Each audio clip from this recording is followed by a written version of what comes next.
We have a picture of the person who did this. I don't want you to be caught off guard if it turns out it's someone you know who could have taken the law into their own hands because the courts didn't. He promised to love her, to protect her child, and then cross state lines with a gun. A custody battle that should have ended in a courtroom instead spilled into a murder scene, leaving a father dead and his daughter strapped in a booster seat beside him. This video exists to dissect how family loyalty can twist into conspiracy and how every deleted text and nervous denial pulls the truth into sharper focus.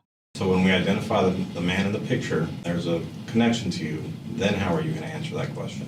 Navarre, Florida is a town where the Gulf breeze hides darker currents.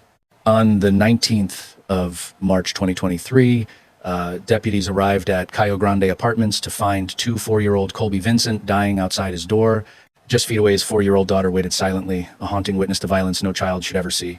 That image, the innocence of a child against the blood of her father, was enough to shatter even seasoned detectives.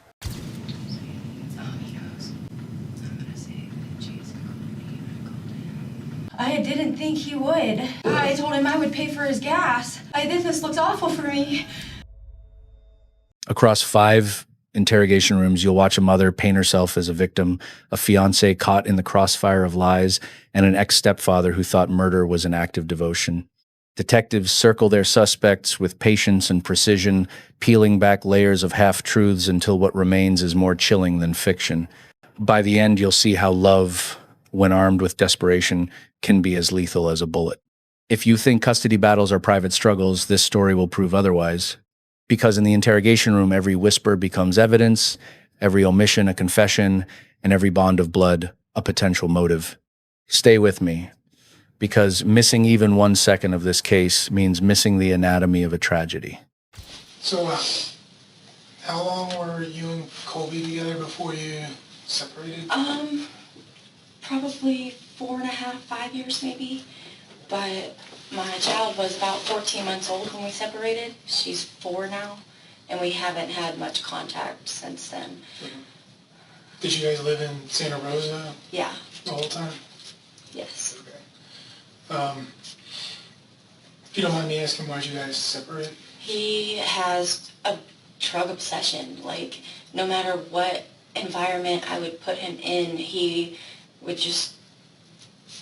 would bring the drugs to it. I could get him out of the environment and he would be the drug dealer. I could take him. We moved out because his family said that if you have a baby and you live with your family, it just automatically ruins your family relationship. Like, you don't get to grow as a family. And he took that personally. So we moved out, and we were 4 minutes from my mom's house, and that was okay. I was like, okay, fine. Well, once we moved out, he started selling drugs. He started growing drugs in our house, and I had my kid, and I was like, hey, you can't do this. Like, this is a dangerous situation for our daughter.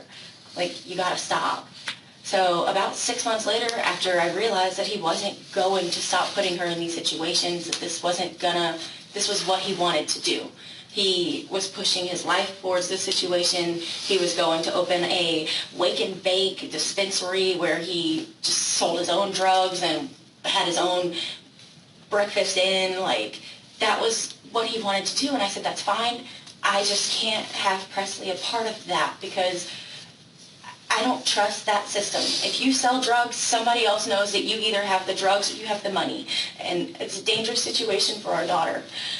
So it got to the point where he was growing shrooms in our closet and he was having acid on our coffee tables, and it was just, I was like, no. So I gotta go home. So I went home and I said, you know what, if you can leave all of this here, you can come home with me. So he came home, and then he just did that exact same thing to my mom's house. And at that point, I grew up in an environment where you don't show any of your drama between your relationships with your family, because once you get through it, your family still knows about it. So I had hidden all of that from my family up until that point. And then my mom had seen it at our house, of course, and she had like, no, I can't come over there because I don't want to be there when the cops show up, or I don't want to be there if something goes down. I don't want that. So I was like, okay, well, I'm going to come home. So I did that, and then he came home with us, and he did the same thing to my mom's house. So I showed her everything, and she was like, this isn't healthy, this isn't. I was like, I know, so he's got to go. So he moved out after after just a whole bunch of build up, he moved out at like my kid's 14-month-oldish, that area. And then he could only afford to see her for a couple hours on a Saturday while I went to work. And then Rachel's version of events painted Colby as a reckless addict, drugs on the coffee table, mushrooms in the closet, acid dripped into teacups. To hear her tell it, he was a danger to his daughter and an embarrassment to her family. But behind every accusation lies a strategy. The less he looked like a father, the more she looked like a victim. That's how custody wars are waged, through fear, perception, and selective truth. I came home, or I came to get her, and he was shaking her, and he told me shaken baby syndrome was just a myth. And I was like, it's not. There's billboards about it. I'll quit my job. I don't care. I don't need this. So then that was fine for a while. And then since I had government-assisted health insurance through the government and food assistance for her through the government, they file for child support. So they file for child support and send it to the father. 14 days later, he turned around and sent me 50-50 papers, child custody papers. And I was like, I'm panicking because you haven't wanted anything to do with her for this long. What now? So we go to court. I get the lawyer, and I show him all of these pictures that I have of him with the bongs in her lab or in his lab, the drugs on the coffee table. And he's like, if something happens to her on his watch and it's not court ordered for her to be there, it's on you if something happens to her. So I was scared. He told me I didn't have to, until it was court ordered, to force her to go over there. So I didn't. I was like, look, until it's court ordered, I don't think that it is, I'm not comfortable with the lifestyle you're living. It doesn't need to be. Like, you haven't had anything to do with her for this long. I'll see you in court. So we went to court, and the judge had a death in the family, and it got moved up, and then my side of the case wasn't even allowed to be seen in the court, and then they told me 50-50 sharing, and I said, okay. And then I showed up, I dropped my kid off, and then at midnight I'm getting a call saying, hey, answer the front door. And I answer the door, and there's deputies saying, hey, where were you? What were you doing? I'm here, sleeping, up here, waiting. How long did Colby not see Presley? About 10-ish months. 10-ish months. Sorry, my hands are so sweaty. It's understandable, trust me.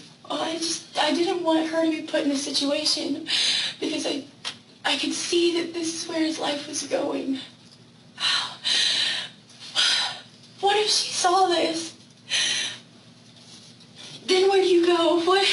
That's not something you can just unsee. And then, for that 10-month span when he didn't have contact with her, were you guys communicating at all? Not really, no. But I have my phone. You can see what we talked. Like, this is the app that we met on. No, that's the internet. Yeah. To the world. That's the app. It says that's literally it. And then where at specifically, my mom had already seen him, so she was carrying the baby to Do you mind him. if I had a picture of it? Yeah, for sure.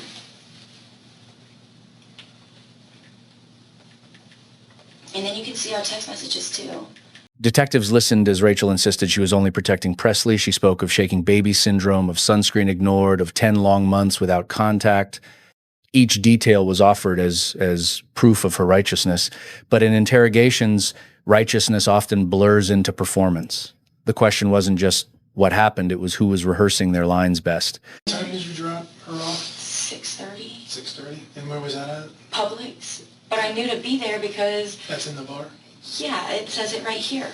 I got an email from my attorney that said this. We didn't have to communicate. We knew where, when. I just had to accept it, so I did. I was not expecting deputies to show back up at my house the same night. There's so much to see this. Did you actually physically hand her off to him in No. the parking lot? No, I figured it would probably be easiest and best for our child that if my mom handed her to him and said, hey, this is what's going to happen. I hope you have a great week. I'll see you later. And she said that he said, or she asked him, hey, I know you have to work this week. Do you need child care? I'm right here. I can even come do it at your house if you want. He said, no, I've got it all figured out. Tell Nunu you'll see her on Sunday. And then just turned around and walked away. So that was the end of it. Were you in the car? Yeah, I was in the car. It was me, my fiance, my mom, and my baby. We pulled up to Publix at 6:30. Fiance is? Christopher Stevens. We pulled up to Publix at 6:30 to do the drop-off, and my mom got out with Presley, handed her over, and we were supposed to go home. Was Colby with anybody when this happened? I didn't think so. She said nobody was in the car. Okay. I thought I was supposed to see her again. Did he drive himself? Yeah. Do you know when he drove? She said that he drove his little red car, and that it was just him in the car. Because I asked. I was like, hey, was he by himself? Like, did you ask where they were going? But clearly I don't have a good communication skill with him, so I figured that she might do better than I will, and I don't want to stress Peanut out on the first day she's going to somewhere new.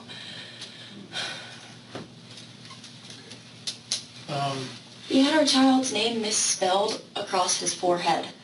Other than obviously the drug history and everything, that was Colby a violent person in nature? No, not that I had seen, other than him shaking our baby. That was the only violent thing, and it was just because she was screaming. And you know how babies can get, they scream and scream and scream, but also you get frustrated. You're supposed to put him down and walk away.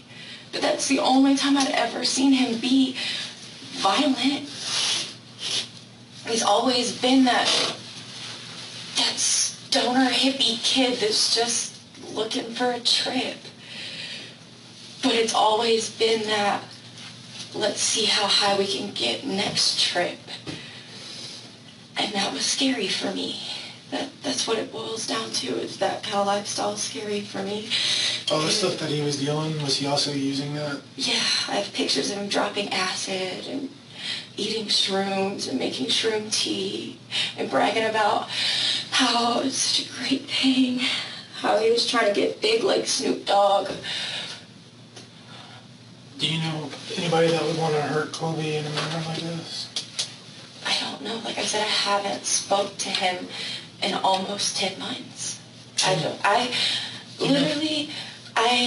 had gotten... And then came the matter of the handoff the custody exchange hours before Colby's death.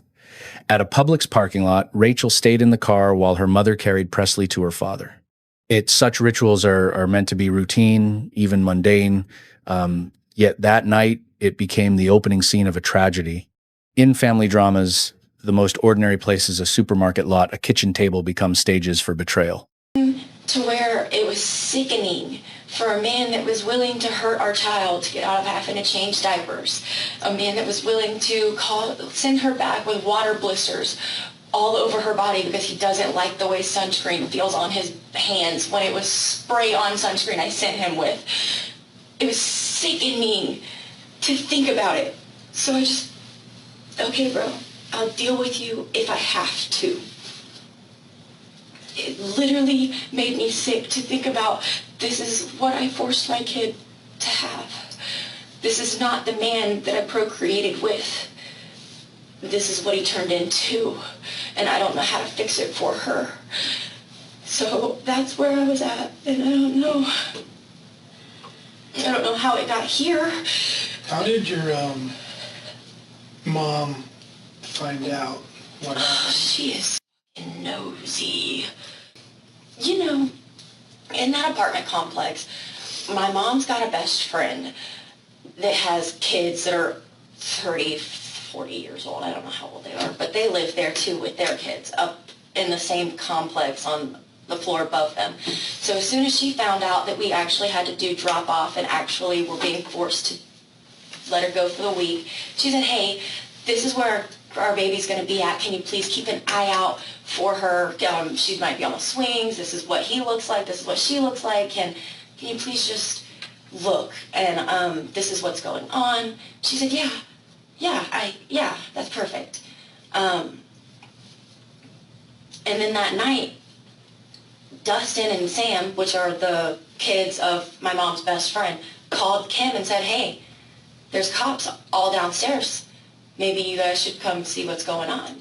So Kim calls my mom, just being nosy, saying, hey, there's cops down at the, whatever the place is called, and we should probably go check it out. She said, hey, I'm going to ride with Kim somewhere.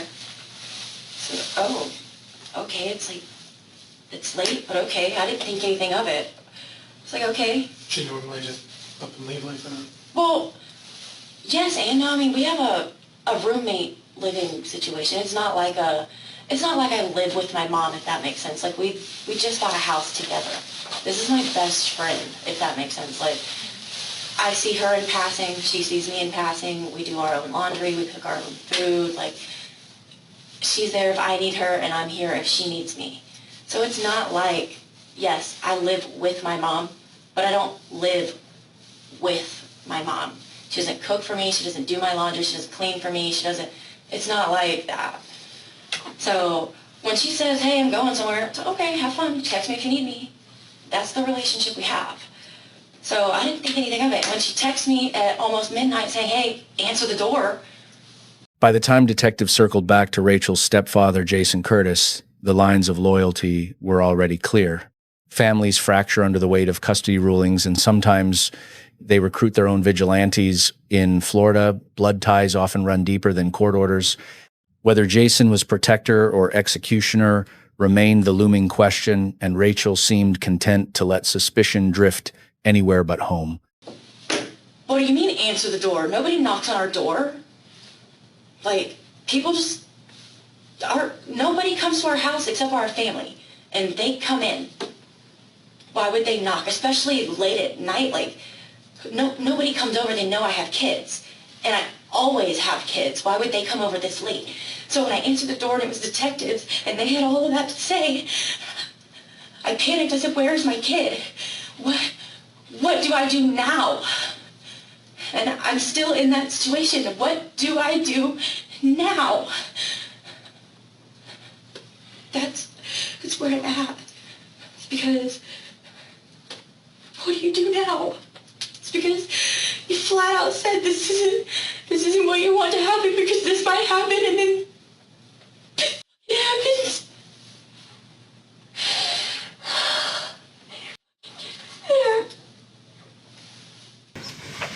I'm Detective Kelly, I'm his partner, so just, like I said, I'm also kind of play catch up. I talked to your mom last night for just a few minutes, so I kind of got previewed into everything.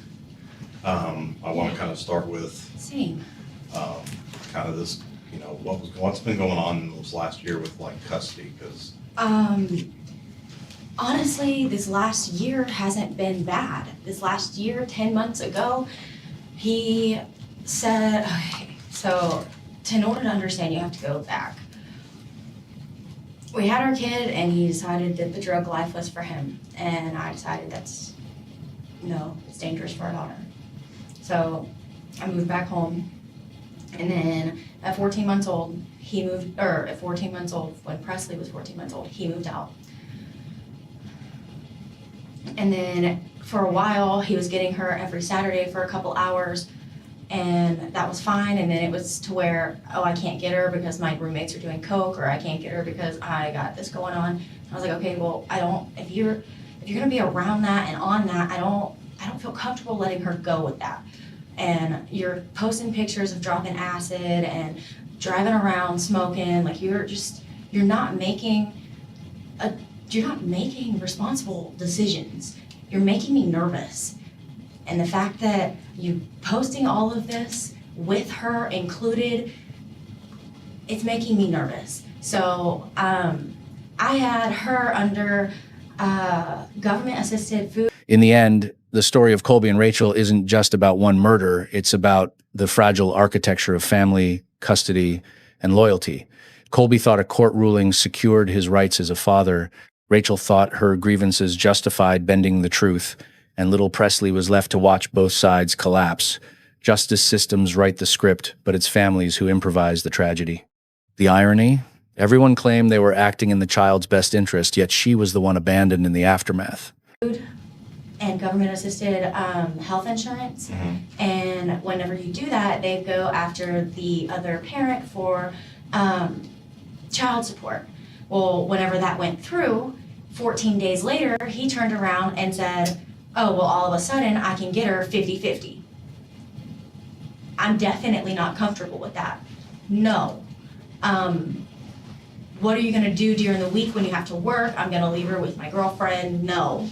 She does the same things? No. So at that point, I've got a lawyer, and he said that if she gets hurt on his watch, it's just as much my fault as it would be his fault, because there is nothing in writing or anything that says that she was supposed to be there or he was the one with her. So if she accidentally grabs his Coke or acid or whatever he leaves laying around and eats it and overdoses and dies, I go to jail because of child neglect and abuse and death. And so I said, no, I'm not forced to give you custody of our kid yet. I'll see you in court. When they force me to allow you to have custody of her, I will. Okay. Perfectly fine with that. So Monday came up. They said, we're gonna do week to week. I said, okay. And I dropped her off Sunday, Sunday at 6:30 at Publix. And then I went to the Tom Thumb. It was me, Christopher, my mom, and the baby. And my mom did the exchange for the baby because I figured that would be the easiest move, because I figured after 10 months he was probably gonna be rude to me. And I didn't want that for her. How are y'all communicating? I got sent this email through my attorney on Monday saying that this is what was issued. So this is where I had to be. Monday was over.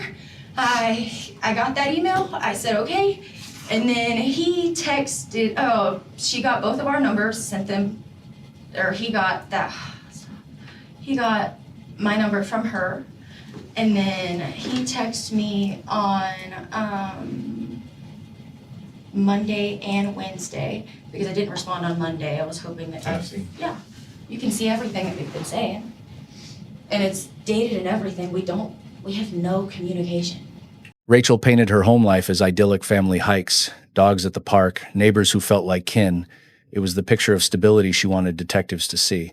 But the irony of Interrogation is that the harder someone leans into portraying perfection, the more it raises suspicion. Perfect families rarely end up in police case files. Well, tell me about, let me back off that for just a second. Tell me about the home life. What goes on? I know that where y'all live, it's kind of it's a real close-knit little community you're in. Yeah. Tell me about where how she lives. Oriented. We're very family oriented. We get up, I go to work, she hangs out with my mom, and she does whatever they do. Like, she'll go to the nursing home with her. My mom is the home health care nurse. So she goes to do those things where they have a playground and stuff at their yard and stuff, so they play there. And as soon as we get off work, we get our kids, and sometimes we'll go kayaking, sometimes we'll go hiking, sometimes we go to the parks, we go trail hiking. Like, we do pretty much anything that we can take our dogs and our family with. So that's. So where you're living, so it's not just the three of you then, right? There's more people around that are like family to y'all? Yeah, where I live, here's me. My uncle lives here. My grandmother lives here. Who's your uncle? Tillman? Is Tillman his last name? No. First name? Steve Tillman Moore the second. Okay, Steve. Okay. Yeah. And then my grandma lives on the other side of him. And then Danny lives across the street. We've just kind of adopted him. He's been here for over 10 years. And our other neighbors, she watched me when I was in elementary school, so we kind of grew up together. Who's that? Wendy and Jean, they've been married for 6 years. Does Kim live on Black Shark too? No, Kim is, she lives on Pirates Way. She's my mom's best friend, lifelong.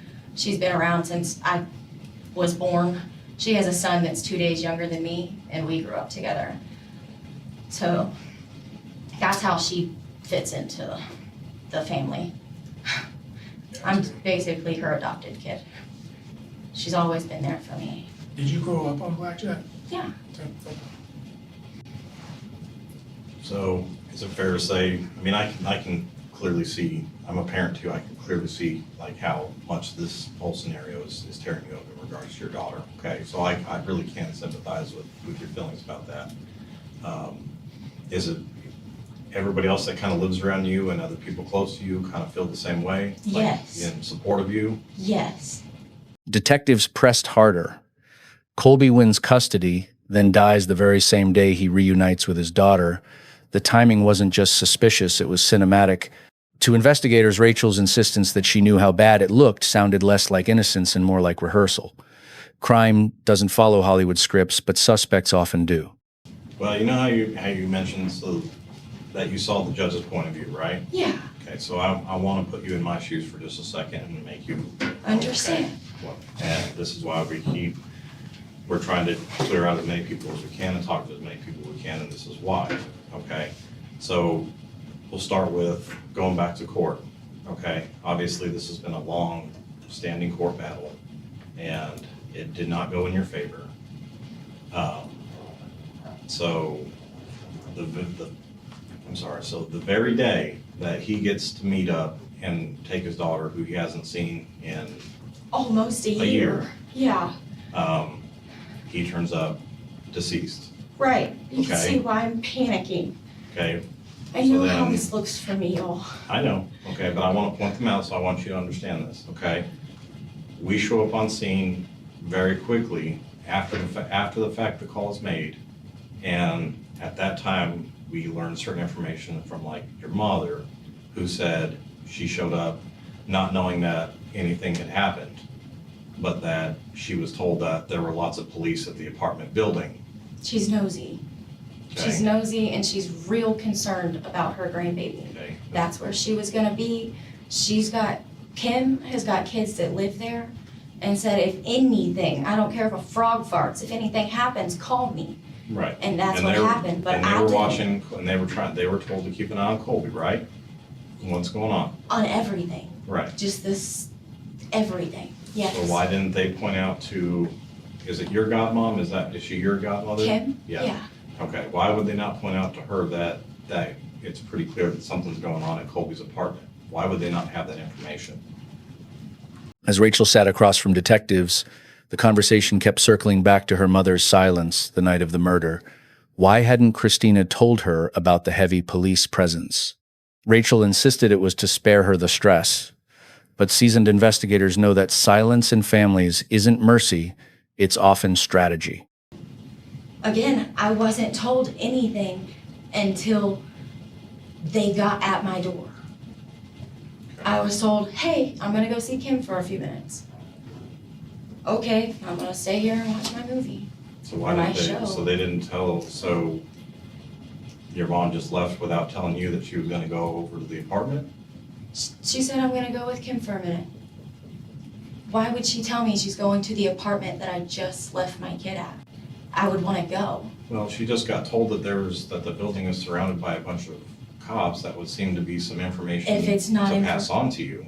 If it's not something Because that obviously she you are already knows. Obviously, you're very upset about the situation your daughter's in. Why would she not share that information with you? Because she didn't know details. Okay, but she knew that the police were there. Yep. Right, okay. And then she seemed very surprised that it had anything to do with Colby when I told her what was going on. I don't understand how she would not have that information if Kim's kids live right there. It wasn't a mystery what apartment we were at. It wasn't a mystery what was going Sir, I don't understand your question. Are you asking me if my mom knew No, I'm where the trying to, cops were? I just want you to understand I understand, and I can the tell other you. perspective, okay? Call Kim, and she can show you the messages that got sent to her about the scene. Right, but I'm talking about how it's odd that that information did not get pushed to you.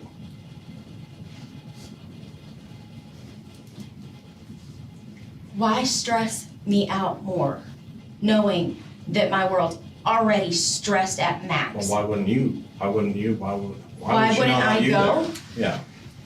If there was something going on there, why would you not want to be there? Why would? Because I'm not fucking nosy. Because if I can stay at home and try to go to sleep instead of stressing out and stalking my baby daddy, that's exactly what I'm gonna do. As far out of sight, out of mind goes, that's what I'm gonna try to do. It wasn't my choice to hand her over. It was the judge's. I had to, Oh, I because understand. I otherwise, understand that. contempt of court, I go to jail. So you know what? I did what I was told. And that's the extent of it. I did what I was told, and then I got the shit show the same time you did. But you can see how all these scenarios are going to work out in your favor on the same day that he winds up dead. You can understand how conveniently that ends up working in your favor, right? Okay. But Well, how can I make it not? Detectives pressed the convenience of timing. Colby wins custody only to be murdered the very same day. Rachel's response was a mix of defiance and helplessness, claiming she had no idea who could have acted on her behalf. But in interrogation rooms, claiming ignorance doesn't erase motive, it only sharpens it. Because you know where I was, you know who I was with, you know what I was doing, you know who I contacted, what else can I do other than flat out tell you? Well, who else could have done this? I do not know. This is why I did not want my child there. Because I don't know the situations that come with this lifestyle. No, but who I don't would know. have felt so strongly for your emotions and for your protection and for her protection I don't that know. they may have taken things that they could have taken things into their own hands on your behalf? Buddy, I don't know. And I'm here to tell you, I have cried and cried and cried and cried and cried over this. So anybody that has saw me in the last week or has talked to me in the last week has heard me cry about it. So since Monday, you've kind of been a wreck knowing this was inevitable Yes. coming, right? Yes. Yeah. How could you not be? Oh, I understand. It would be an unbearable thought in my world. How could you not be? But that's why I'm asking you to think real hard about someone who maybe wanted to protect you, protect her. I, again, am not aggressive. I don't surround myself with aggressive people. I don't know. Like I said, I don't. This is what I know. This is where I was. These are the people I was with. These are the people that I talked to. Did you talk to anybody else in the last, let's say, week or so about what everything was going on since this all came down? Anybody and everybody that has saw me crying. My boss, my coworkers, my family, my friends, everybody. What about family members? Anybody in your family or someone you would consider family you've reached out to? No. When detectives revealed they had a picture of the killer, Rachel stiffened. She insisted again and again that she didn't know who would protect her this way. Yet her body language told another story: fear of the unknown, or perhaps fear of the all too familiar. In true crime, photographs are less about faces than about the reactions they provoke. Well, I'm trying to give you this opportunity to be real clear about what, maybe even an idea you have in your head about something that could have happened.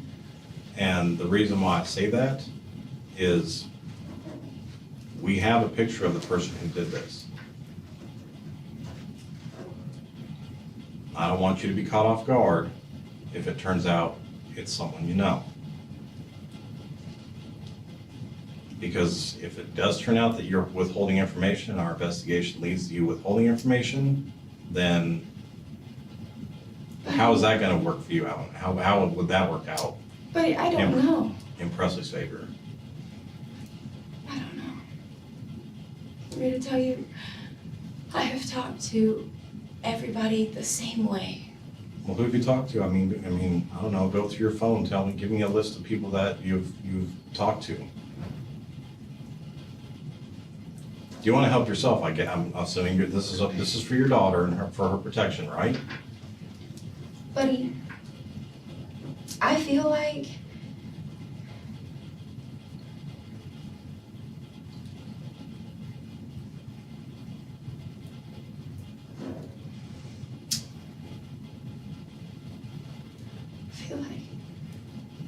Rachel, I have a feeling that you have an idea of what could have happened and you're afraid to say it. But this is a really good time for you to put that out there, and not for you, for your daughter. Because if we find out that you have anything, that you have something to do with this, that's not gonna look good for you. So this is a really good time right now while we're gathering information to give us an idea of who could have done this. Think about yourself and think about your daughter for a minute. I don't know. I have talked to everybody the same way. Anybody you talk to that's giving you the idea that they, like I said, they want to go out of their way to protect you or protect her from him? It's Nobody clear, that I would. it is very clear that you feel very, very strong about her safety, okay? I can feel your emotions, It's, okay? nobody I really would get take it that. seriously. Sometimes things happen, so Is there anybody you can think of that, you don't think could have taken it seriously, but taken it seriously, if that makes sense? No. Like I said, my family's I'm not violent. I don't understand. I'm not saying you're violent. I didn't do this, y'all. I didn't do this. I don't know. Who could have done it, Rachel? I don't know. That's my problem, is I don't know. I don't talk to him. I don't talk to who he talks to. I don't talk to anybody, really. I stay at home with my family. I go to work. Rachel, everything that we've done in the last, and we haven't stopped since this started at 9 o'clock last night. It has not stopped. We have been working tirelessly the whole time. And everything that we keep circling right back to is a connection to this custody battle. I'm here to tell you, I don't have anything to do with this. I did not do this. I don't know who he talks to. I don't know who would do this to him. Who would have done this for you? I don't know. I wouldn't think anybody would do this for me. By now, the interrogation had become a loop. Detectives circled Rachel with the same questions, tightening the net. She cried, she denied, she repeated herself. For investigators, repetition is a weapon forcing suspects to commit to their own story until it collapses under its own weight. Why would they do this with my child there for me? Some people do irrational things in irrational moments. That's wrong. That's not irrational. Of course That it's is wrong. wrong. That's why we're sitting here. Mm. You said yourself, Coley is a pushover. I do not know. You won this battle in court, and from the sounds of it, this could have inevitably ended up being a permanent situation, and that obviously wasn't going to work out very well, for what you and your family want. I'm here to tell you, I don't know. I don't know who he talks to. I don't know Who would hurt him? But who have you talked to? My know you family. said- right. These people. Do you have family members that live off of blackjack If, that you could have talked to? telling you guys, I don't know who would do this. I don't know who he talks to. I don't know who would do this. And I would not do this to my daughter. This is horrible. well, we've gone through Colby stuff. We've gone through people he's talked to, and we've already gone down that aisle. And like I said to you before, everything in this investigation keeps coming back to you in this custody battle. Okay? You said yourself, we know where you are, we know what you were doing, we know all that. Okay? So I'm not saying that you were there, I'm not saying that at all. But I'm saying, I believe you have a decent idea of who could have done this on your behalf. I don't. What I'm telling you, I don't know. I don't know who would have done this. So when we identify the man in the picture, and there's a connection to you, then how are you going to answer that question? Probably I can't believe they did this. Well, how would you answer that question? As detectives hinted that the photo would link back to someone close, Rachel's answer was telling, I can't believe they did this. Not who, but they, in one slip, she acknowledged a circle larger than herself. The irony of custody battles is this: the child becomes the prize, the parents, the combatants, and the rest of the family, the willing foot soldiers. Well, again, I'm going back to the fact that this has clearly been a long, ongoing deal. This This has been a long court battle, this has been a long fight in court, and unfortunately, This has been it didn't work out. And then the day it two doesn't. court dates for Right. me. I went to court, got told what to do. I did it. I got back to court, got told what to do. I did it. It's not long and drawn out like it's a big giant scene. Yeah, it was a long gap between the process, but it's not like it was a vicious battle back and forth. We were not evil to each other. I know, but you refused to let him go, and you resorted to both spending thousands of dollars on attorneys to have this argument. And Because he saw nothing wrong with doing what he was doing. He saw nothing wrong with leaving Coke on a coffee table for a toddler to run around with. Do you see nothing wrong with that? oh, I see a lot of wrong with that. I But didn't. what happened with court? Why did the court not agree? Because his attorney moved the court date up to where my side of the case wouldn't even be seen. That's what happened in court. Right, so the courts did not help you. At all. I did not do this. The courts, like you said, took your daughter away from you. They did not take my daughter away. They ordered 50-50, Right. But those were week your a week. words. You said the courts ordered and took your daughter away from you. The courts ordered, shared, a week to week. You read it, you have it. Everything keeps coming back to this. And I keep telling you the same thing. My attorney said that I probably shouldn't come in here and say anything else to you guys because that I've already had a meeting with you guys and that he needs to be present. The only reason I came up here was What? I can't spell. I don't know. He told me the word. It basically means you've already got my side of the story. You've already asked your questions to me. I've already answered them. So I don't know what you're trying to do with me. I came back up here to let you talk to Christopher because you didn't get to talk to him earlier. And we found out that he was shot on Channel 3 News, and I wanted to ask how you knew my child didn't get to know or see any of that. And I explained that to you out in the hall, Yeah, you did. And which is good. you're right, yeah, you're right. You're right, and I understand. You're doing your job. I understand.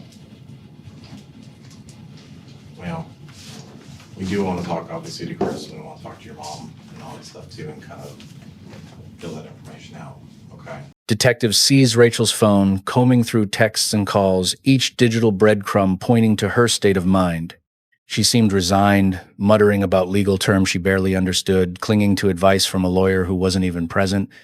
In interrogation rooms, people don't just fight for innocence, they fight for narrative control. Yeah. Before we do that. In the meantime, there's been a lot of communication that's happened in regards to this case that we already know of, so we are going to confiscate your cell phone as evidence. Okay? Can I have my card? Oh, yeah, that's probably important. And I can get it out for you.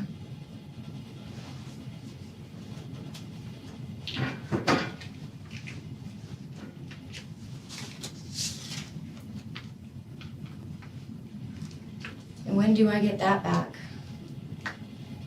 well, the sooner we have to download all the information off of it, obviously, for court purposes. So the faster we can do that, the faster we can get it back. What's the passcode to get into it? 3, 3, 3, 3. It's just 4 threes? Yeah. Okay.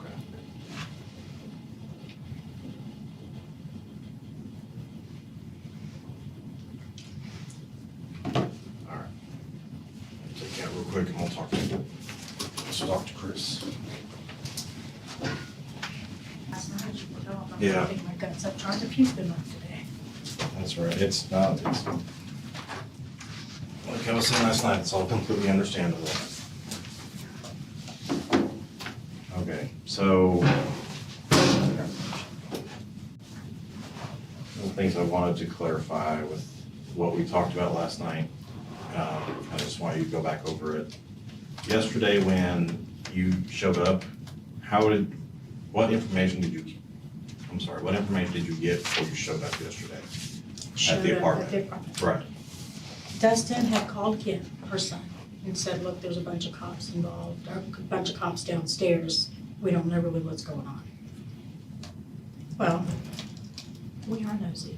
So, knowing that she's there, we drive over just to make sure. And I lost my shit when I found out that it was actually his apartment. She called me, I don't know what time she called me. I mean, it was super obvious last night that that's where the police were and what was, it was. Right, but see, I had never been. Why did you not get that information? That's the part that seems a little strange to me, looking back. Because I didn't know exactly where he lived. It was the court thingy that they sent us on Friday that told us his actual address. I knew where Dustin lived. When Christina took her turn in the hot seat, the interrogation cut deeper. She insisted she hadn't known Colby's address until the custody paperwork arrived days earlier. But detectives weren't convinced. Information spreads fast in small towns, and ignorance often sounds more rehearsed than real. But as far as I didn't know. Did you share that information with anybody, where he was living? Not other than Dustin and Shelby.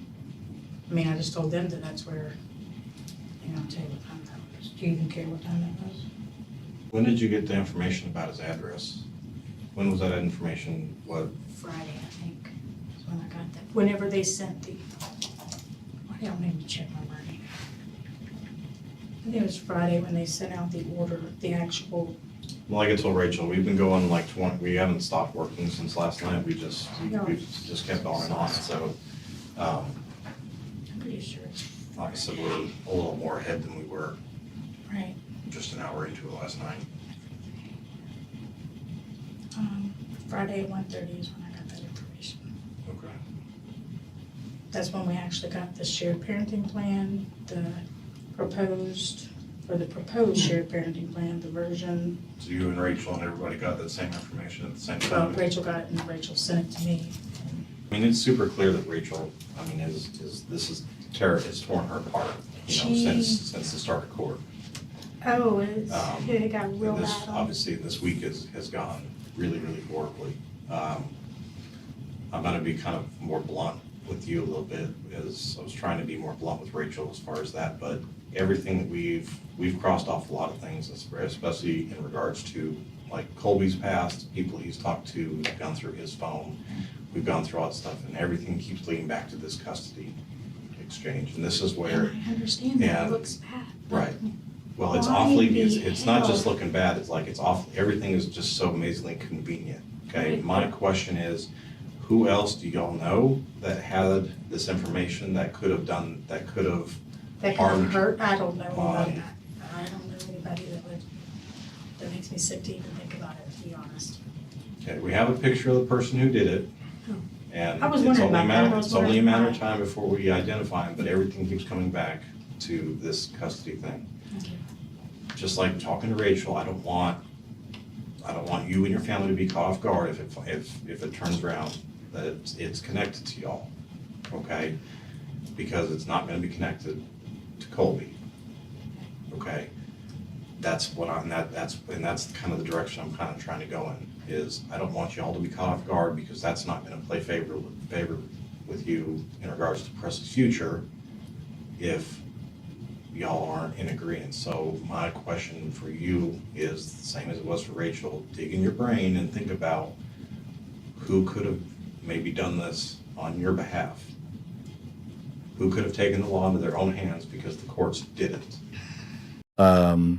Christina tried to distance herself, mentioning relatives in Alabama and old family ties, yet detectives circled back relentlessly.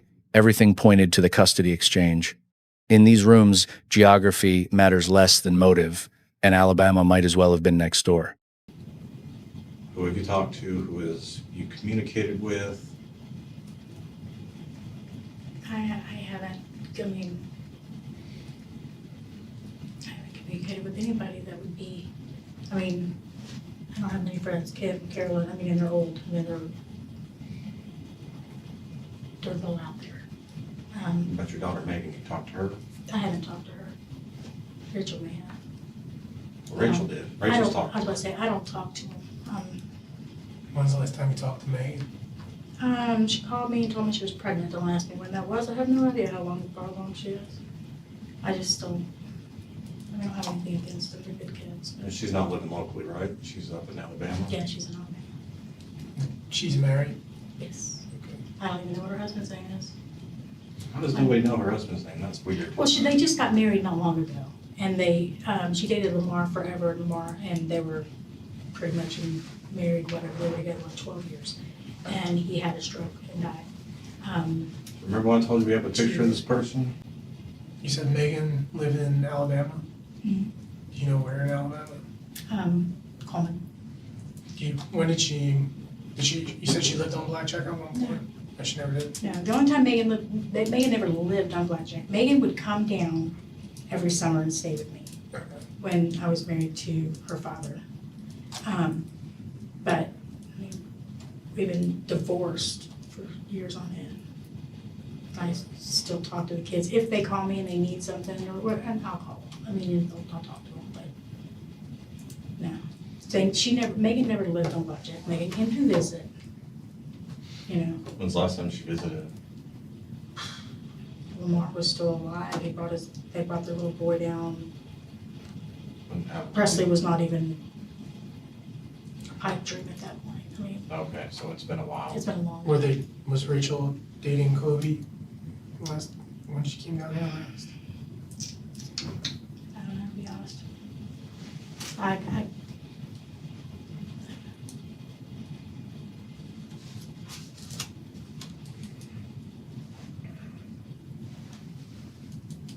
Well, like, this direction, this investigation keeps going the same direction, and it keeps circling right back to this same scenario, and everything keeps coming that direction.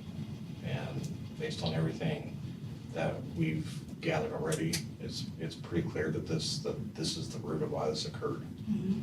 Then, a crack. Christina admitted she hadn't been up front. She revealed Rachel had called someone Booger right after the custody ruling. The name alone sounded like the sort of small-town nickname detectives both dread and expect.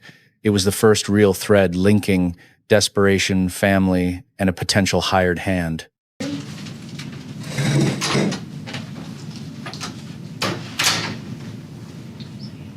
he knows.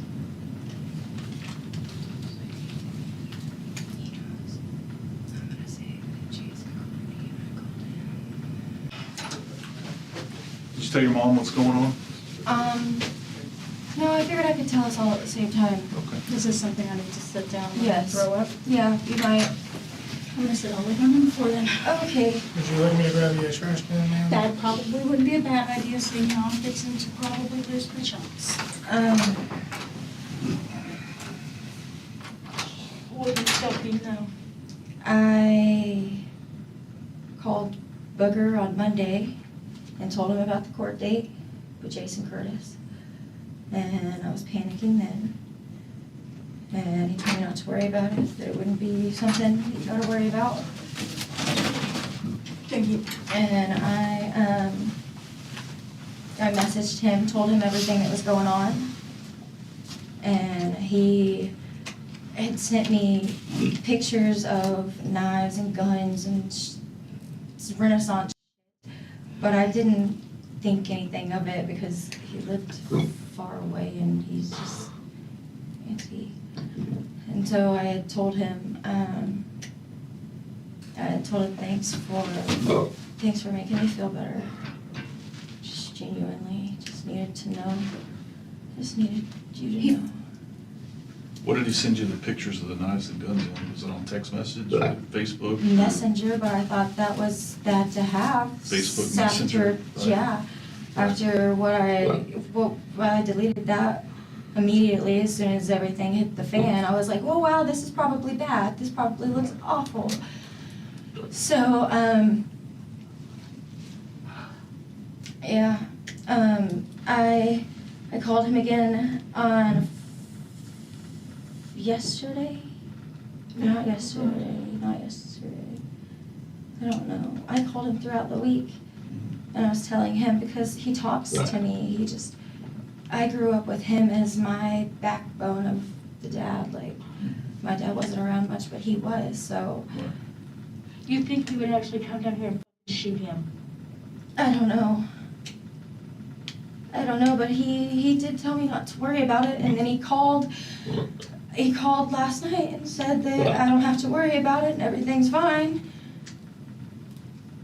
And then you left, and then they came, so maybe. Who left and then who came?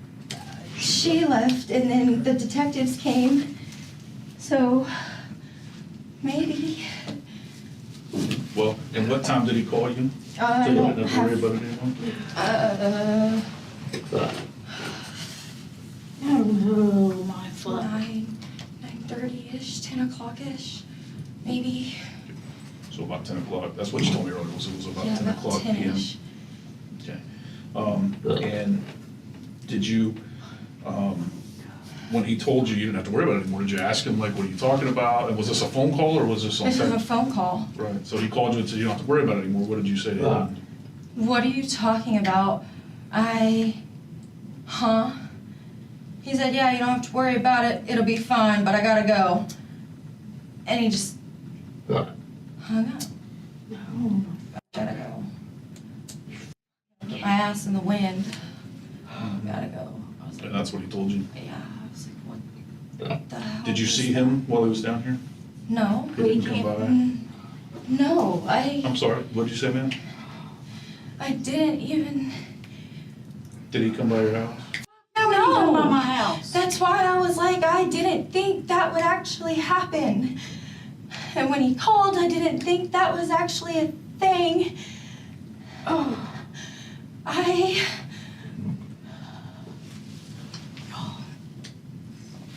I cannot do this.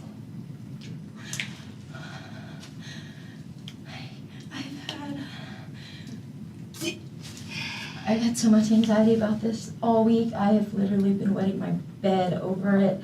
I did not, and then this to happen. Rachel confessed to telling Jason not to worry, even offering to pay for his gas. She insisted it was a joke, a throwaway line, but in investigations, intent matters less than impact. Words meant casually can become blueprints for tragedy, especially when passed to someone with motive and means. To you telling him what happened, like when did that happen?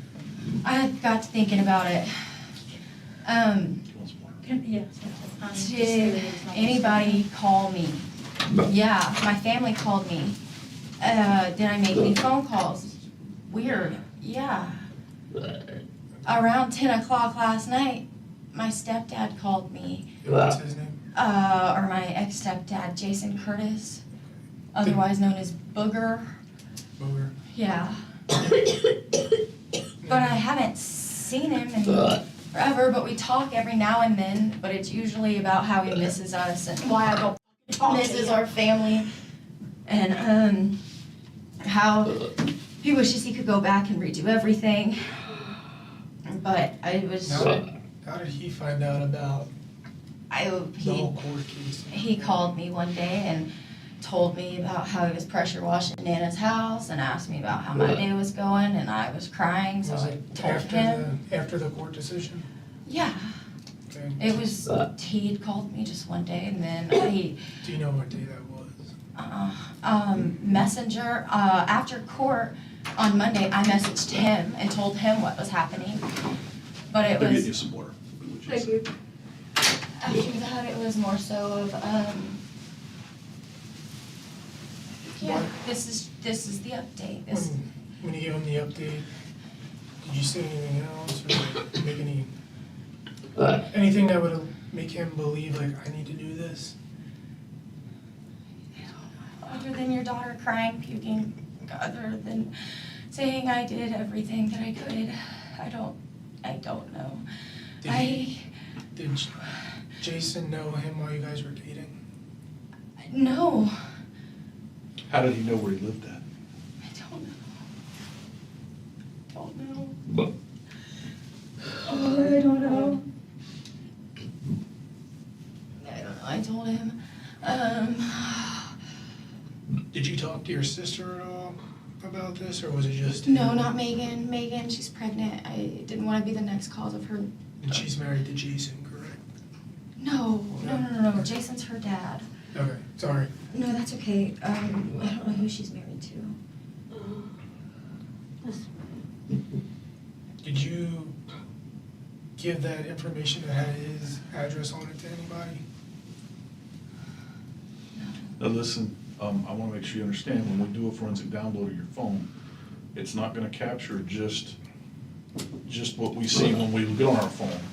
Anything that's been deleted, all of that stuff, it basically does what we call data cards. It goes into basically the storage devices of that phone, and data cards, deleted data out of that phone. So if there's conversations that you had on Messenger that you think you've been deleted, they're gonna get recovered. Oh, I know. Okay, so I just wanna be sure that you're being 100% honest with us, because I don't want, Anything. right, I the know. only way to get ahead of this is to be honest up front, right? Yeah. If we have to come back later and say, well, what's this text message about, then that's not gonna look good, right? You're probably gonna come back later a lot. I didn't think he would. I told him I would pay for his gas. This looks awful for me. Did you actually? No, I didn't. When I tell you, I didn't know.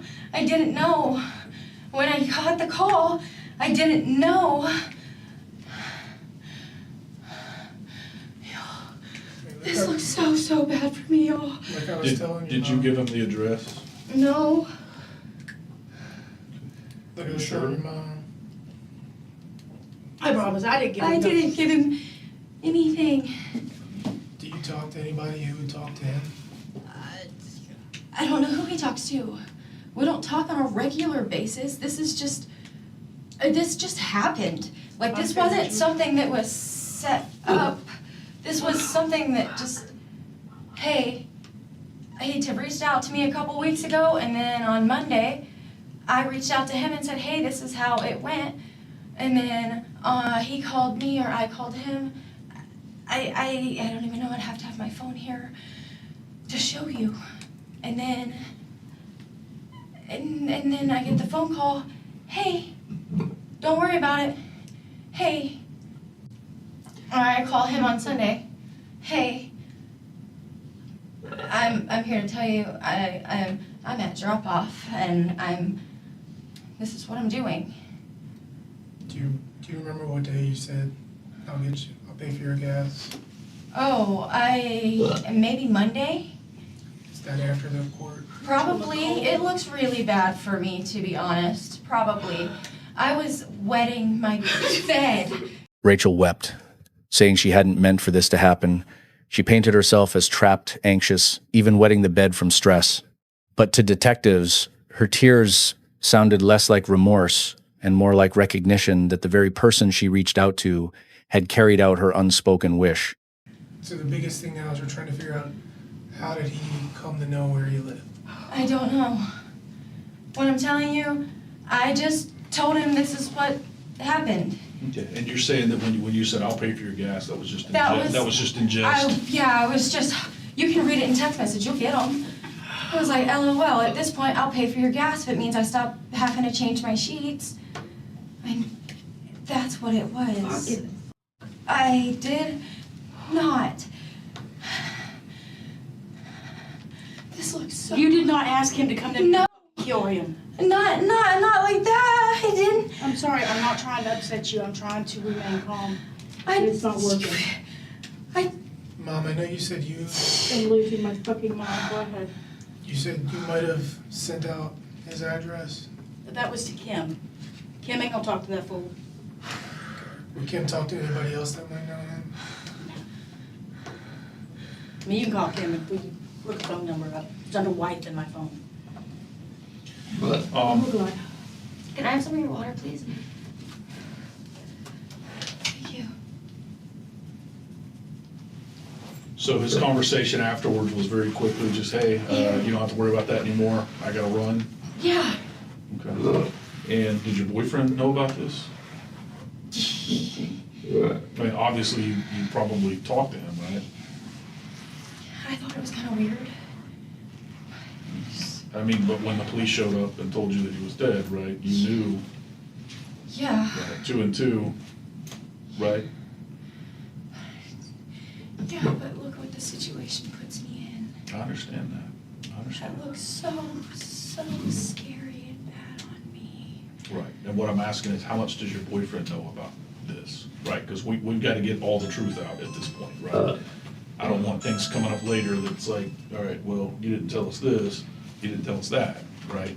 If you're being upfront and honest with us, you got to be upfront and honest all the way. So how much of this does your boyfriend know? You should know all of this. Okay. Okay. Has he talked to Jason at all? No, he doesn't know him. Excuse me. Okay. By now, detectives turned to Christopher Stevens, Rachel's fiancé. Sitting alone in another room, he became the next link in the chain. Interrogations often spread like ripples on water, one confession touching another, until the circle of complicity closes tight. Christopher wasn't just Rachel's partner in life, he was about to become her partner in truth. Here's the deal. Rachel and her mom's in there saying everything that happened. We know exactly what's going on, we know who's doing what. You need to be honest with us right now and tell us everything that you need to know. Well, I'm telling you right now, this is what we know. Okay. And I'm giving you the opportunity to try and get yourself out of a little bit of trouble, because if you don't start talking about what you know and it comes back up, she's going to throw whatever she can to make it look right for her. Right. This is the way it is. It's called human nature, self-preservation. Right. I'm not saying you set it up. I'm not saying you were involved in it, but you know about it. So do the right thing for yourself and start telling us what you know. Seriously, man. I'm trying to help you. I ain't trying to be a dick. I'm trying to help you out here. Right. Throw you a lifeline. What do you know? What has happened here? I do know that there might have been some text messages exchanged between them. Do not know what the context of them text messages was, because I do not go through her phone. I'm sure she talked to you about it. She rants to people about what's going on in her life. Mm-hmm. She gets mad if you're texting Booger. She's gonna rant to you because you're her fiance. That's what women do. That's what. When I get pissed off at him or him at work, I go home and rant to my wife. All right, here it is. All I know is that she was ranting to him. What was she ranting him about? What was she saying? That's what I'm trying to get the about how background here. the court systems has fucked us. You know? Okay. And we have an open DCF case. Yeah. And we was gonna call the DCF worker this morning Okay. and be like, hey, go do a wellness check. Sure. So what did she ask Booger to do? I don't think she asked Booger to do anything. She never offered to pay him gas to come down here and do something? Not that I know of. Are you sure? Yes. If there's more, let me know. I mean, like I said, I'm not trying to jerk your chain. I'm telling you, all I know is she was That's all I want. ranting to him. That's it. Okay. It just rants. I don't know if she asked him to do anything. That's not her. As far as I know, her personality, that's not her. If she did and you knew about it, would you tell us? Yeah. Would you? Yeah. So y'all obviously knew where he was living at the apartments, correct? I didn't. Okay. She knew. I didn't know until here recently when we exchanged, when we got like a little family group chat where it's just me and her mom and her, and she sent court papers over and it has the address on it. Yeah. Sent court.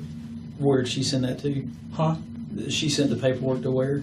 To our little group chat on our phone. Okay. Is he part of that group chat? No, it's just us. Okay. But the court paperwork had his address on it. Yeah. Okay. I don't know anything about this dude. You know, all I've known is that he used to be her stepdad, you know? That's it. Occasionally he'll send some random pictures. There's one time I think he sent a picture of a bra, and that's when I just stopped watching the conversation, you know? Who in the bra? The dude. He was in a bra? Yeah. That's when I stopped watching our conversation. I don't blame you, man. You It's know? freaking weird. No.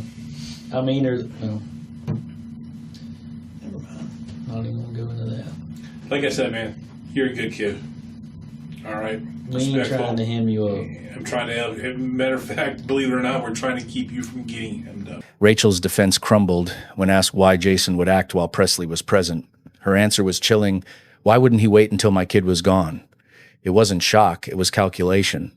For detectives, that slip revealed she'd imagined the crime long before denying it.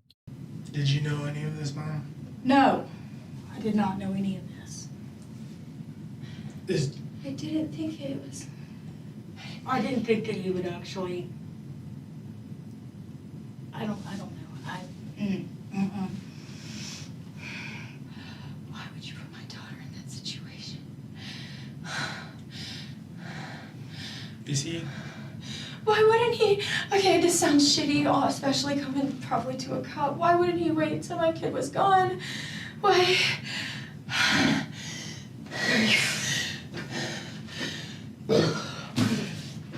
Do you all know him to be violent in nature like this? Booger? Yes. But not.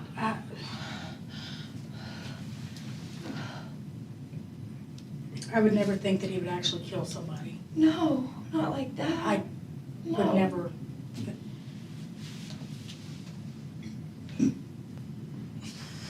But I didn't even know that you would. And then you said Sunday around 10ish, she just called you up and said, Yeah, everything. You don't have to worry. Everything's fine. I can't talk. Gotta go. did he sound, I don't know if it was 10ish or 9:30 or it was late. did he sound just like normal, or was he? He seemed excited. On the plus side, you put yourself in a better position. Buddy, I didn't think about that. And then, I'm sorry. I think you were thinking about the whole time when we were talking. What situation does that put me in? This looks very, very bad for me. And I didn't do. But as we said, as Detective Kelly was saying, we were gonna find this out. So it would look a lot worse because you didn't tell us. Yeah, I didn't do this. so This is, sorry. Sorry, man.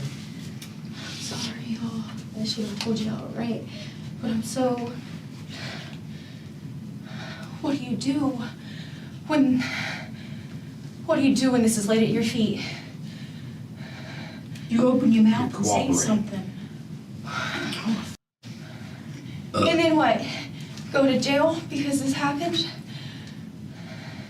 Well, you're much better off on the side of cooperation than you are on the side of telling a bunch of lies or pretending you don't know the truth, right?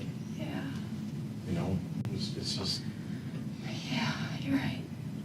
You're right. Can I have your water, please? so I know that the way that the forensic examiner works on the phone, I think the captain probably covered that with you and kind of explained that, how that works.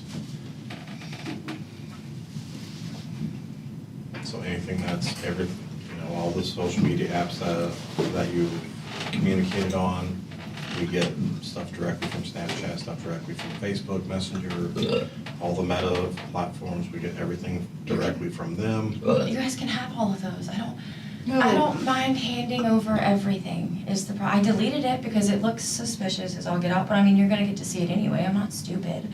Right. I know you're gonna get to download it and see it.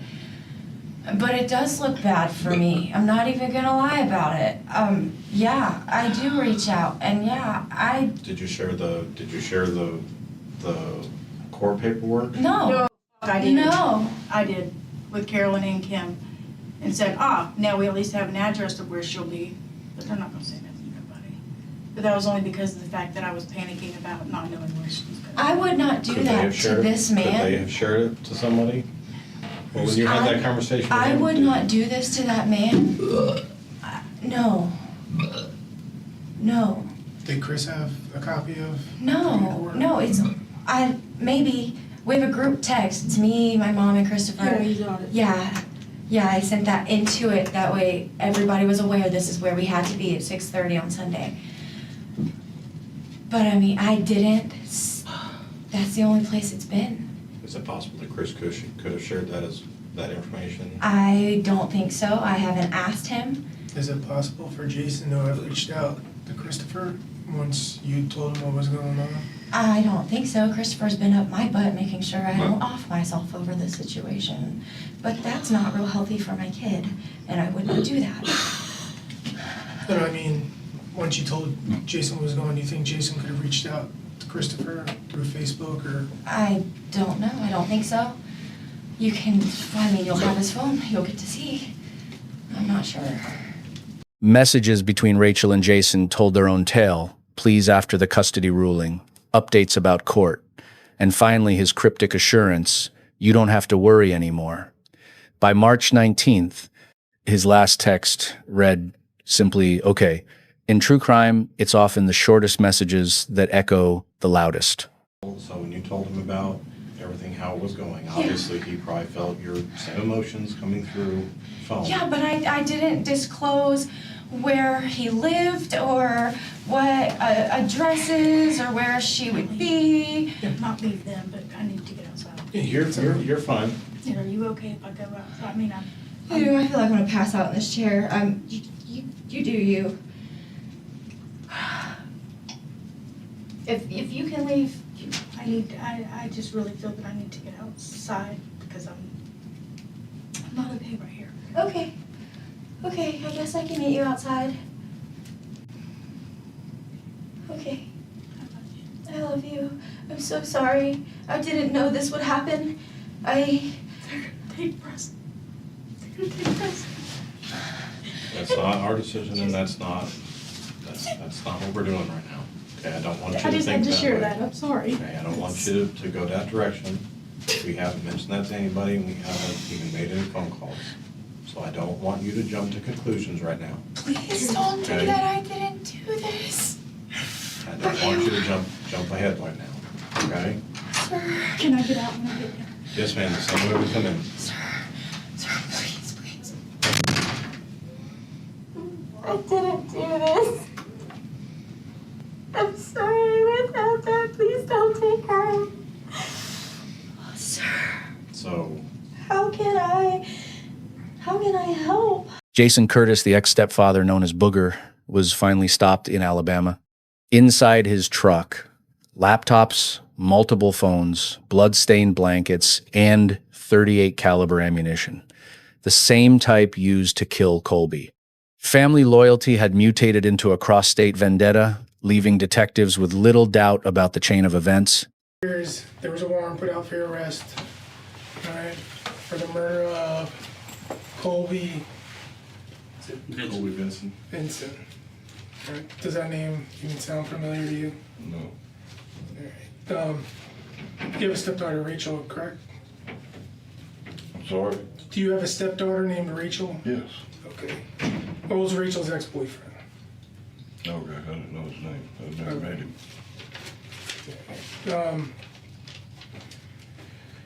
All right, so this incident, obviously, I mean, you've been given some details, happened on Sunday, this past Sunday. Can you tell us where you were at all day? Yeah, I was at home most of the day. Okay. Was anybody home with you? My wife. Okay. Can she verify that? Yeah. All right. So she would have no problems if we went to ask her? No, she's at work. Okay. Do you know where she works at? In Huntsville. Okay. I don't know the name of the place. It's a real estate place, but That's in Huntsville. I don't really want to answer any questions till I know what's going on. I mean, I know Rachel was having trouble with something about custody, but I ain't had nothing to do with that family in 10, 15 years. What do you know about the custody stuff? All I know is that Rachel and them didn't want him to have the baby, and I don't know what happened. They're just arguing over the baby? Yeah, Did Rachel tell you that, or was it her mom? Rachel. Okay. I don't talk to Christy much.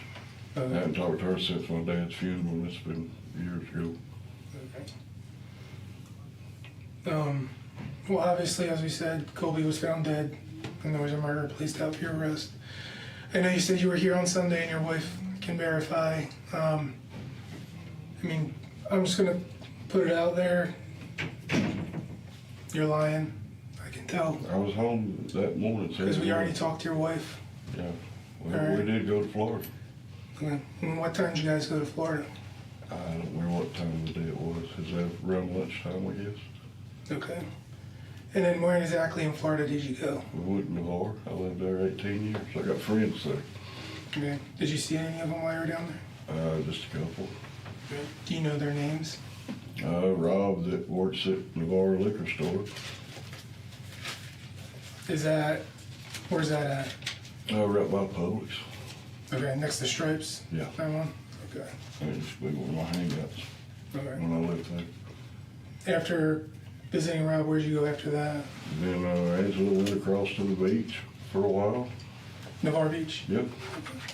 And we just rode around, seen some old sites. I showed her where I used to live, some of the houses I built back in there. Where'd you used to live? I lived at Blackjack, Okay. Christie. How far, or when did you move from Blackjack? Did you go from Blackjack to here? No, I had a room over, had a house over on East River Drive for a while. Okay. But I ain't lived in Florida. God, I don't know, in a while. Okay. After you visited the houses and everything like that? How many years do you think it's been since you moved from Florida? 3. 3 years? Yeah, I moved back here when my dad died. Then we went by several places where I built houses on the beach, island houses, and just showing her. When confronted, Jason denied even knowing Colby's name. He spun stories about visiting liquor stores and beaches in Florida, but detectives had already checked his alibi. In crime stories, denial is rarely a curtain, it's a mirror, and Jason's reflection showed a man caught between family myth and forensic fact. Jason, do you think it's a weird coincidence that we're up here talking to you? I mean, I don't want you to Not place. really, not after everything that was going on. You don't think it's a surprise that we're up here Not talking really. to you? No, not for something like that, I wouldn't. What do you mean for something like that? Well, if he was killed, I'm sure he'll look into every angle possibility. Right, but do you think it's a weird coincidence that you're in handcuffs regarding that? Yeah, kind of. Well, Okay. A little strange, because if anybody want to talk to me, all they had to do is call me and I'd come in. Well, I just want to let you know that Rachel went to jail yesterday for accessory to first-degree murder. What's she got to do with it? We had a long talk with Rachel, and Rachel, things happen on her behalf to help her out in her time of need. And now she's fixing to spend the rest of her life in prison. Now I want you to be the person to stand up and say, are you the reason that she's in prison right now and that she's in jail? No, she asked me if I had a room so she could come stay with me. And I told her that she'd be breaking the law and be kidnapped. Did you talk to Rachel at all while you were down in Florida? While I was down in Florida? No. Let's talk about your communication. What kind of conversations have you had with Rachel recently? It's mostly about, she's just upset. Real upset. Yeah, very upset. Because she said she had pictures of. What kind of information did Rachel share with you? All she said was the court ruled in his favor and they wouldn't even look at the pictures of where the baby had been abused and burnt. And she said that he was selling drugs out of that apartment. So Rachel is positive that the system and the government failed her, right? Her time of need. Yeah. So she calls her stepdad, who makes her feel comfortable, who reaches out to take care of her, right? Yeah. Do all I can. So what did you do to help take care of her? Nothing. I told her to pay attention to her mother, or to do what her mom says. What can I do? What did you do is the question. I did offer the room that she'd come stay. Jason, we also have her cell phone, her husband's or her boyfriend's cell phone, your ex-wife's cell phone. We have all that information. When they're doing forensic downloads on those devices, when they do that, every conversation, every picture we are going to have, any conversations that occurred on any message app, we've already talked to Rachel. Based on what Rachel's information she told us, every bit of evidence we already have, surveillance information, all videos, everything that we have already. I'm giving you the opportunity to save Rachel at this moment. I don't know what to tell you. Jason, I hope you find to go through my phone. What did you go down there to do, be honest? I went down there, one, because me and Angela wanted to just go get away. She hadn't seen the beach in a while. I went to Navarre, one, because it's an area I know. I've got friends there. Jason, you went down there for a reason. It is not an accident that we're sitting up here. It's not an accident that 2 days later we're sitting in front of you and you have a warrant for your arrest for first-degree murder. It's not an accident. Rachel is in jail. You understand that? Yes, I do. We've already arrested her for accessory to first-degree murder. Don't you think that we have that more information than you think? I'm giving you the opportunity to save Rachel right here. So where does your love really lie? My love lies to Rachel. So I'm not going to cop something I didn't do. So tell me the truth. I'm not going to go to jail the rest of my life for something I did not do. But you're going to let Rachel do it. If That's she's how much you love guilty, her. there's nothing I can do about it. So it's an accident that we're sitting in front of you. No, it's not. Okay, so tell me why it's not an accident that you're in that chair right there in handcuffs. Because you believe I shot somebody?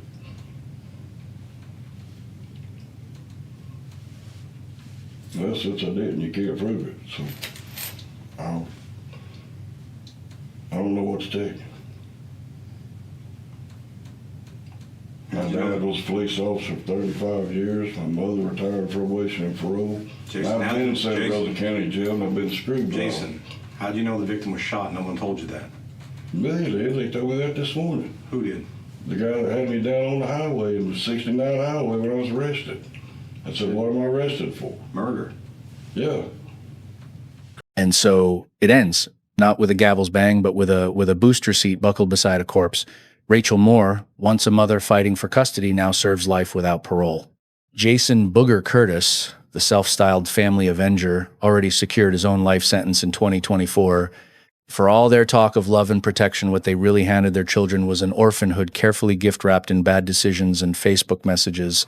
Be a man right now, prove that you love Rachel and you love that family, and don't let her take the fall for this. Because what she's telling us, we can verify. What she is telling us, we can verify. We know she's telling her the truth, but her truth got her arrested for accessory to first-degree murder. So this is your opportunity to prove your truth. That's not the truth. I know damn well Rachel. Okay, so when we started this She can't even conversation, shoot the gun. when we started this conversation, you said you was at home all day. No, he asked if I was at home at all that day, and I said yes. You started that. It wasn't until you said that we talked to the wife that you said, yeah, we went to don't Florida. volunteer no information until I Yeah, found out what's yeah. going on. Right, that's a big part of the day. A 5-hour drive. What'd you do on Sunday? I don't know. We sat around the house. Oh, we also took a 5-hour drive. I was first waiting to see if it was any of your damn business. No, you're fishing out information. You're trying to figure out how much we know. But we know enough that you're sitting there. I know I didn't do it. I just want you to have the opportunity to prove where your true loyalty is.